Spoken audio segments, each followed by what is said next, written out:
Welcome. Did I get out? Okay.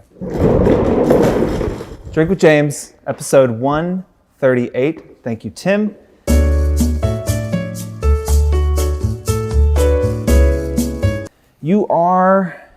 We are at the beginning of new things.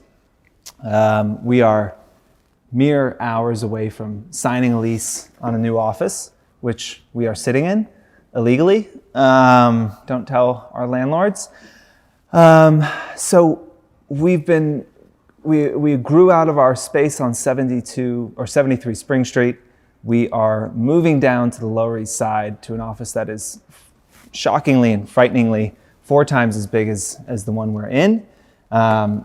It will not look like this when we move in. The floors will not have gaping holes in them. This was a factory before. They had 100 sewing machines in this place. And we are scared and excited to embark on this and build out a new office. And when you guys come to a 4U or a 10-4, the next one will be here. And I will have spent an absolute fuckload of money, but it will look a lot better. So, welcome to our new home, and welcome to Drink with James. Let us, do I have any other announcements? What does it mean for you to see the company grow into a space like this? Yeah, I did an Instagram post about this the other day. It's wild to be in this space. It's wild to be here. I think when we moved into our last office, we had just raised a round of funding, and that was what allowed us to move into the space that we're in now. We have not raised any money now. So the 3 years of just shockingly hard work, we can kind of see that paying off. And I think for a lot of the employees who started after we went from Rich's apartment to the office are now seeing this progression. And I think it's exciting because, we don't have a business that creates a product. You can't walk down the street and see someone, carrying or wearing your product and the company you work for and say, oh my God, I work for that company. Like, I was part of the reason you're carrying that thing. We don't have that. We don't have anything physical. So I think it's really important to have those like manifestations of your success and have something that you can look around and be like, this is not me. I didn't make this happen.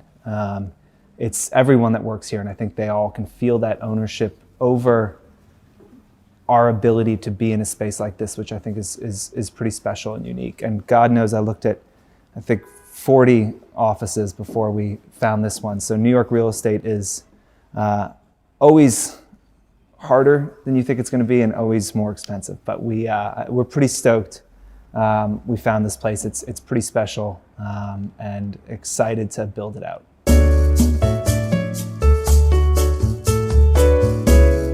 Yeah, hopefully y'all saw Julia's episode, Julia and Thomas's episode last week. I so respect them. I think they are great at what they do as far as influencer work goes. They're great at what they do as far as, starting that dress line. They were so thoughtful and intelligent.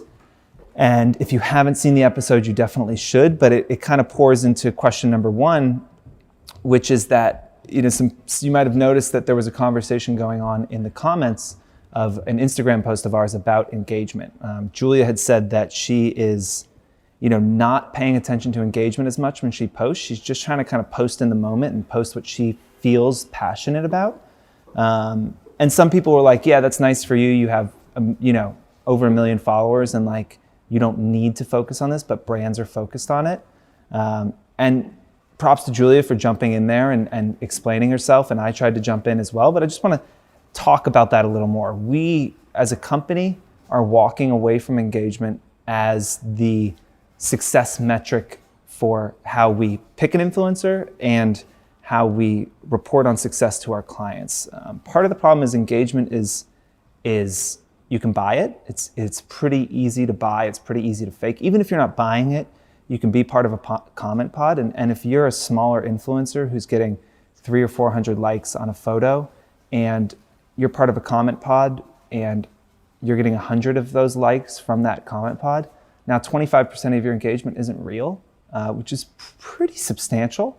And so we are building technology right now that is going to be able to verify and real versus fake engagement. And we will be able to tell if you're part of a comment pod, and we will be able to tell if you're buying likes and comments. That is going to be bad for people who are doing that. But it just speaks to the fact that, because we can't verify it, it is something we look at, certainly, but it is by no means, if someone doesn't have great engagement, it doesn't mean that we won't work with them. I think that it goes back to something I say many times, where like, if there's something that you think is precluding you from working with a brand, you need to figure out what the story you're going to tell the brand is that is going to convince them that that thing that could be a problem isn't actually that big of a problem. It's my 8-mile analogy, right? You kind of point out the things that could stop you from getting the job beforehand, and you give explanations or reasons why they're happening and why they're not that big of a deal to the brand. So if my engagement was a little low, I would say, while across the board my engagement may not be as high as other influencers, it's because I am not doing cheap things to try and get engagement. I am posting things I love. That means that people who are following me, are more attached to the things I'm doing. I'm not just throwing shit at them and pandering to what Instagram likes. You can talk about, what's going on in your DMs. I was just talking to, I think I talked about Grace Atwood in the last episode, but she's got a really vibrant private Facebook group that she runs. She talks about that. So there are other ways to talk about what makes, you special and what makes you interesting. And engagement is just a piece, not a small piece, but it's only a piece of the equation. And just because you may not have exceptional engagement doesn't mean you can't get deals. And y'all are right that like brands are looking at that. Not everyone is as sophisticated as us, unfortunately. Not everyone is our client, unfortunately. I think it then falls on you to be able to explain that away and explain, not why your engagement isn't great, but like what other awesome things are happening on your account. So focus on the good, and it's your story to tell. So make sure you tell it in a way that serves you well. What else did you learn from Julian Thomas that maybe surprised you, that was insightful for you? Yeah, I think what I really respected about Julian Thomas was their self-awareness, their ability to say like, that's not for me. With Fashion Week, with dressing like a cool girl, I thought it was like really big of her to like be able to say like, yeah, I tried that for a while. I wanted to be that person and realized very quickly that it just wasn't for me. So I kind of walked away from it. I really respected that. And I think that also just the patience, that like this is a marathon, not a sprint. Again, if you've been doing this for 2 years and you're raising your hand saying like, why don't I have more brand deals? Why don't I have 300,000 followers? Like what their story shows is like, they've been doing this for, I think 8 or 9 years now. And while they had a decent amount of growth early, and they benefited from the influencer community being smaller when they started, it has been a long slog. They waited 4 years from when they started working on the line until when they released it. That kind of patience is not, it is not the exception to the rule. I think most successful people, if you really dig into it, their stories do stretch out over years and decades, not months. And so you really just have to make sure you're playing the long game, and thinking about where am I going to be in 5 or 10 years, not necessarily where am I going to be in 5 days. Okay.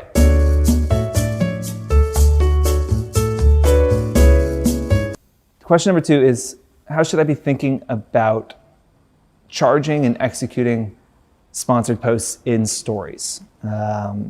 So first of all, stories is become bigger than the feed as far as total impressions go. People are spending more time in stories than they are scrolling through their feeds. They're increasingly important. We have seen brands more and more doing just stories campaigns.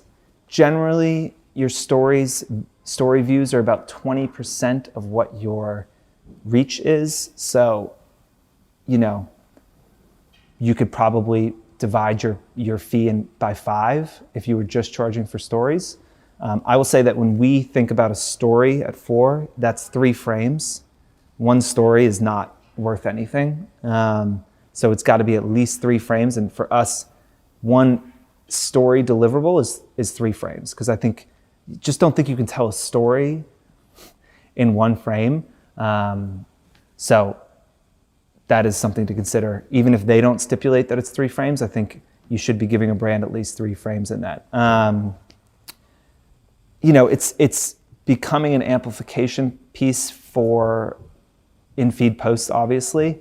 And I think, you can't charge that much for it. It's now like the expectation that like you're going to be driving to that. Just like back in the day, Instagram, people didn't charge for Instagram. It was just you charged for a blog post, and Instagram was something that you drove people to your blog post. As stories gets bigger and bigger, you might be able to charge additional for that. But right now, I think you kind of have to loop it in. Something else I've been thinking about is that I think what makes an in-feed post valuable, 1, it's getting 5 times as many eyeballs on it as your stories are, but 2, it's got generally 100% share of voice for that day. So most people post 1 Instagram photo a day at most. And so if I'm doing a sponsored post that day, that's the only post I'm doing. What's been throwing me off about stories is that people will do 15 stories in a day, and let's say 3 of them are sponsored, okay? So now 3 of your 15 stories that day are sponsored, and the brand has almost no share of voice that day. So I'm going through your feed, I'm seeing you have breakfast with your kids, you're running to a meeting, and bam, you're doing a sponsored post. And then you're back to having lunch with a friend.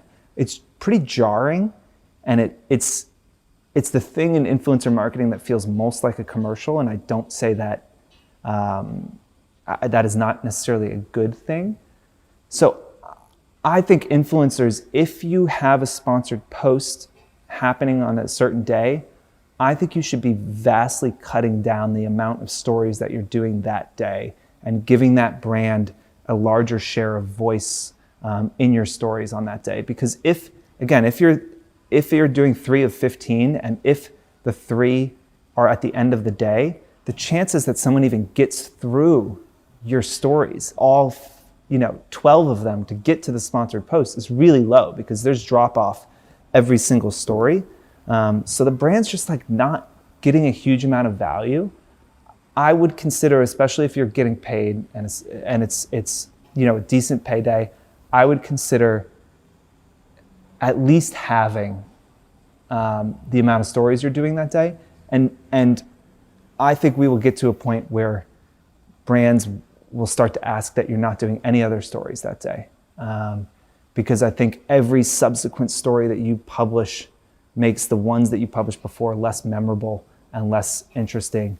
And I think if you're making money off of those things, especially, you need to think about making sure that brand is getting value. So that's one point on stories. Another quick one is that on stories specifically, I think you really need to think about how to sell that product, service, good, whatever it is, to your audience. We talk about this thing, conversational conversion, which is like, if I'm convincing you to, become a customer of a brand, and I'm just your friend, I'm going to talk about that in a certain way. Try and use that same tone, that same vocabulary, and the same, structure of your pitch to talk to your audience about why to use a product. Especially on stories, if you're talking to camera and you're just spitting off key messaging that the brand put out, it doesn't sound authentic. And so you definitely have to talk to your brand partners and say, okay, here's my in-feed post for my stories. I want to do something a little more conversational, a little more authentic. Here's what I'm thinking. Pass it by them before you do that, but I think it's going to be much more effective. Do you think that considering that not many people are doing that type of thing in terms of giving the brand a share of voice on Instagram stories, that it's an opportunity for influencers that do that to stand out? Yes. If you were going to give a brand more share of voice, I would 100% say, hey, just so you know, something we do or I do when I work with brands is that I'm going to cut down the amount of stories I do that day to make sure that you're going to get as many views as possible and that you get to kind of take ownership over my feed for that day. You definitely want to call it out if you're doing it. It's going to make you look awesome. No influencers are doing this. Literally no one has ever said this to us ever. So it's going to make you look great. I think it's going to make the partnership go better. It's going to make you memorable. So tell them that you're doing it. You're not charging for it. This is something you do to make sure things work. They're going to look at you and say like, oh, this person's like looking out for me. That's great. So.